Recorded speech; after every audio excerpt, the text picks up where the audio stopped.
L'histoire de la femme aux cheveux ensorcelés. Il était une fois. Dans une grande ville africaine animée par les rires, la musique et les lumières de la nuit, vivait une jeune femme dont la beauté captivait tous les regards. On l'appelait Amina. Ce qui faisait sa particularité, ce n'était pas seulement son visage délicat, ni son sourire mystérieux, ni même ses yeux, brillants comme deux étoiles. Non. Ce qui fascinait le plus chez elle, c'étaient ses cheveux. De longs cheveux noirs, épais, lisses, qui descendaient jusqu'à sa taille, et parfois plus bas encore. Des cheveux si éclatants, qu'ils semblaient briller même dans l'obscurité.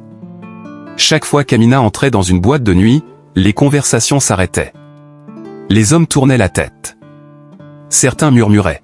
« Regarde, la femme aux cheveux magiques est là. » Mais ce que personne ne savait, c'est que ses cheveux n'étaient pas naturels. Ils avaient été bénis, ou plutôt maudits, par un fétiche ancien, transmis par une vieille tante sorcière. Un fétiche qui avait pour mission d'attirer les hommes, de les séduire, puis de se nourrir de leur énergie vitale. Le premier homme.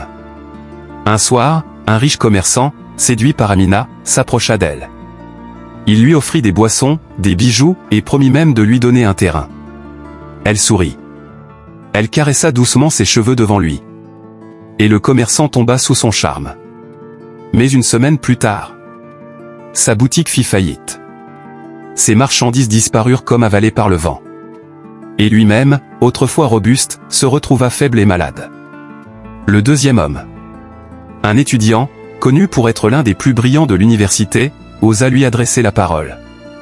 Séduit, il l'invita à sa table. Elle rit doucement, balançant ses longs cheveux autour de lui. Le jeune homme fut ensorcelé. Mais peu après, il commença à perdre la mémoire. Les leçons, qu'il connaissait si bien, s'effacèrent de sa tête. Les examens devinrent pour lui un cauchemar. Et finalement, il abandonna l'université. Son avenir s'éteignit. Le troisième homme. Un chanteur à la voix en or, qui remplissait les bars et les festivals, croisa son chemin.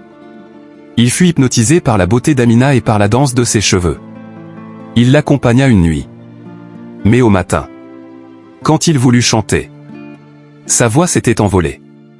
Il ne chanta plus jamais. Et bien d'autres encore. Les uns perdaient leur santé.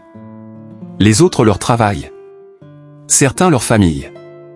Tous devenaient des ombres d'eux-mêmes. Mais personne n'osait comprendre ni parler. Car les cheveux d'Amina brillaient toujours, et sa beauté, comme un piège, continuait de séduire. La découverte. Un jour, un vieux griot du quartier, observateur des mystères de la vie, prit la parole. Il dit : « Je vois ce que les jeunes ne voient pas. Cette femme n'est pas seulement belle. Ses cheveux portent la marque des esprits. Elle n'apporte pas la vie, mais la ruine. » Son avertissement se répandit. Certains commencèrent à se méfier. D'autres, aveuglés par le désir, continuèrent de tomber dans le piège. La leçon retenue. Et peu à peu, Amina devint une légende. On racontait son histoire comme un avertissement dans les rues de la ville.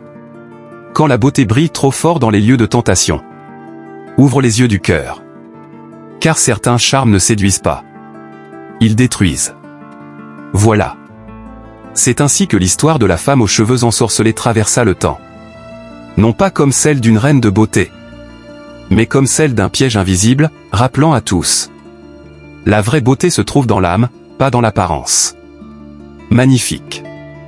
Abonnez-vous massivement sur notre chaîne.